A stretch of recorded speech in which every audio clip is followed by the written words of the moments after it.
And now for the last speaker today, that will be Murali Srinivasan. He's Senior Vice President and Global Head for Yara Clean Ammonia. Yara is a Norwegian company. Building on Yara's leading experience with global ammonia production, logistics, and trade. Murali, take it from here. Good morning, good afternoon, good evening to wherever you are. I would like to introduce Yara Clean Ammonia as an entity that's building global leadership on ammonia production and logistics in the energy market. As you may be aware, Yara is an old company. The company was formed in 1905, basically by the simple innovation of combining hydrogen and nitrogen and using plasma energy to combine those two molecules. And from the humble beginning, the company had gone on to become a world scale and one of the largest producers of ammonia on a global basis. And the intention for the company to produce to fix nitrogen from the air was basically to develop nitrogen-based fertilizers and to create and to feed the world population. So, and the interesting thing about Yara was that from the period between 1956 to 1992, we had produced green hydrogen and ammonia by getting cheap electricity or zero cost electricity from the Norwegian power grid, and we have produced about 130 to 150,000 tons of green ammonia in those period. And unfortunately, that plant was shut down in 1993 because the electricity prices went very high. At the same time, the natural gas prices went down. So we basically switched our production methodology. By virtue of being the largest ammonia producer in the world, we are also one of the largest hydrogen producers in the world. Our 2021 hydrogen production figures were roughly 1.5 million tons of hydrogen spread across the world, across 17 production units. And we already have a significant position in the production and consumption of hydrogen through production of ammonia.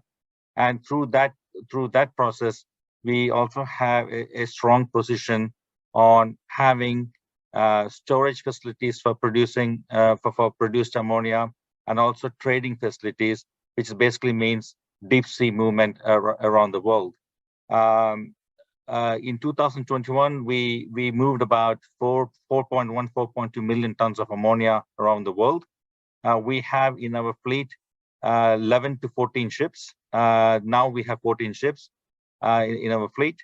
5 of them fully owned, 9 of them on a long-term time charter.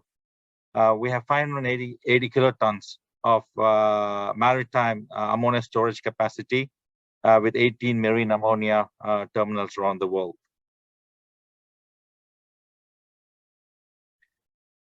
So this position enables us to not only to capture the market for clean ammonia, but it also helps us to develop the application of clean hydrogen through ammonia in the new markets. These new markets are basically ammonia, clean ammonia as a zero carbon fuel for shipping, ammonia as a fuel for co-firing in coal-fired power plants, and obviously ammonia as a hydrogen carrier. And ammonia as a hydrogen carrier is taking on an interesting dimension lately, since the Russian invasion of Ukraine, where hydrogen is going to accelerate, or green hydrogen is going to accelerate the energy transition in Europe from fossil fuels to renewable energy sources. Some rough figures from our side highlights. We had revenues of $4.1 billion ending third quarter 2022 on the last 12 months rolling basis. We had an EBITDA of $202 million, and we have more than 20% of the traded ammonia around the world. Like I mentioned before, our strategy is to develop clean ammonia using our existing position as a decarbonized energy carrier and also as an industry feedstock. Obviously, ammonia, because of its chemical nature, is fairly easy to transport, and it's also much less costly to transport and store ammonia compared to hydrogen. And ammonia also has is also more energy dense than hydrogen, and you don't have to store ammonia at minus 253. You can store ammonia anywhere between minus 30 to minus 33, and you can still get the job done. So there are multiple growth drivers for using ammonia as a clean chemical in new applications. One is basically to use as a carbon-free input to production of fertilizers.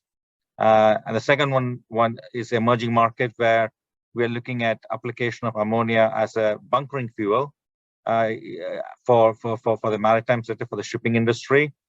Ammonia is also a very good solution to take down the emissions in especially coal-fired power plants, where in many countries around the world, coal-fired power accounts for more than 50% or even 60% of the total energy output.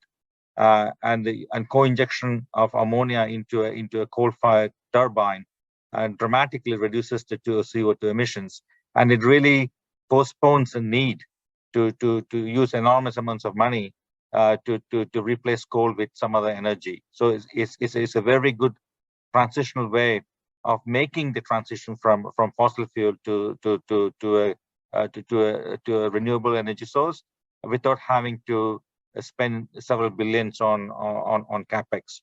And last but not the least, ammonia, for all the reasons said, it's a very suitable chemical for as a hydrogen carrier. So the intention here would be is that in places where you don't have an hydrogen infrastructure, and it also takes a lot of money, billions of dollars, to build an hydrogen infrastructure, and it's also, there are safety issues related to moving hydrogen around the world, and in addition to the cost issues.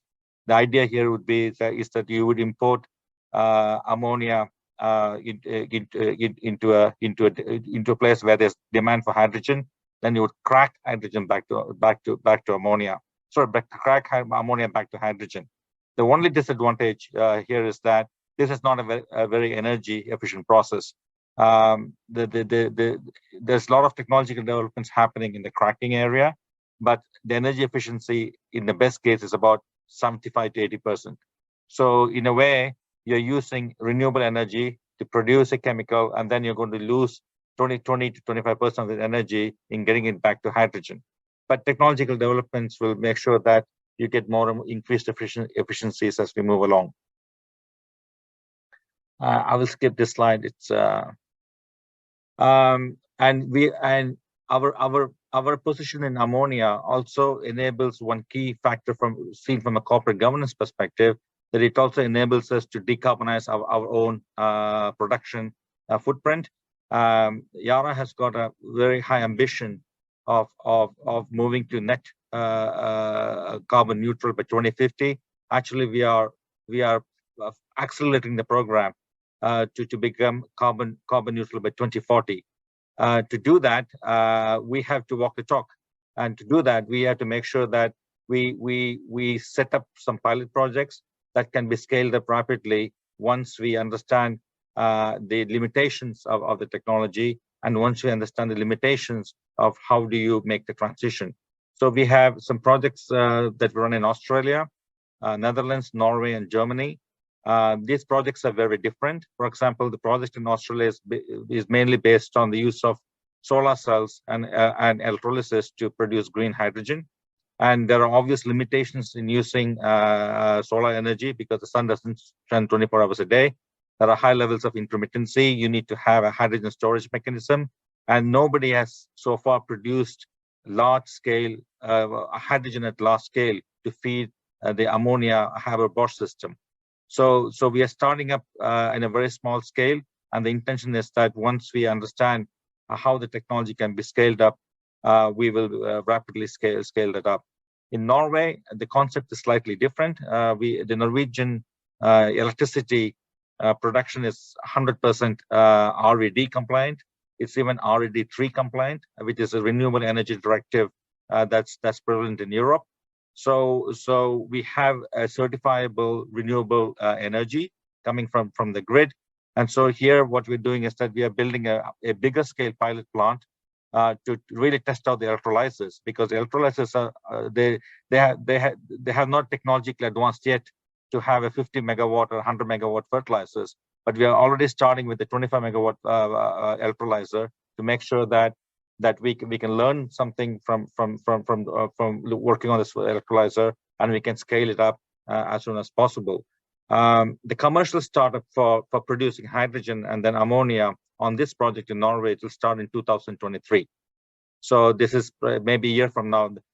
Next autumn, we should have the first green ammonia molecules coming out of this plant.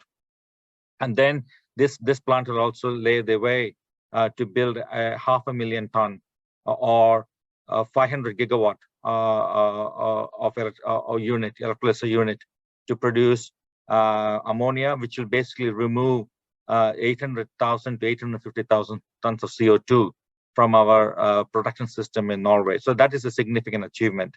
So you are able to generate a green molecule and also significantly reduce your carbon footprint. We are also looking at big projects in Germany, and the intention is that the project will start commercial production in 2026. And we're also looking at a smaller scale plant in Netherlands as well, based on different electrolyzer technologies, also based on different renewable energy sources, so that we cover our bases and we are in a good position to decarbonize our own production and also deliver green hydrogen or ammonia to the markets within this decade. I mentioned a little bit about the Hegra project, and this project could be a game changer. There are a lot of green ammonia projects that have been announced, but in our opinion, most of these projects are at a very early stage where there are significant uncertainties on technology and also on how the project can really make money, whether the investors will get any return at all. So our test plant now in Porsgrunn, it will be upgraded to produce almost 500,000 tons or 400,000 tons of ammonia. This will be the largest green hydrogen ammonia plant, at least in Europe, by the time that this plant comes into production. The plant has got several advantages. It's basically a greenfield hydrogen production that's being integrated into a brownfield asset. So your capex is pretty low. It's much lower than if you had a full greenfield asset both for hydrogen and ammonia. This will remove large amounts of nitrogen, CO2 from our production sites. It will fully achieve the objectives of scope 3 emissions, and we also have quite some innovative technology that we will test out on this plant. In spite of doing all this, it's also very clear to us that to accelerate the decarbonization and to produce green hydrogen for commercial use, some sort of governmental incentives is required. And looking at it from a European context and even from a Norwegian context, I think basically what we're looking for is some sort of a state support to make sure that we can have a cost-efficient capex and a cost-efficient plant that will accelerate our transition towards the green economy. So that was, in a nutshell, what I wanted to say. My sincere apologies for all the technological issues. But if anybody has got a question, I'll be most willing to answer them.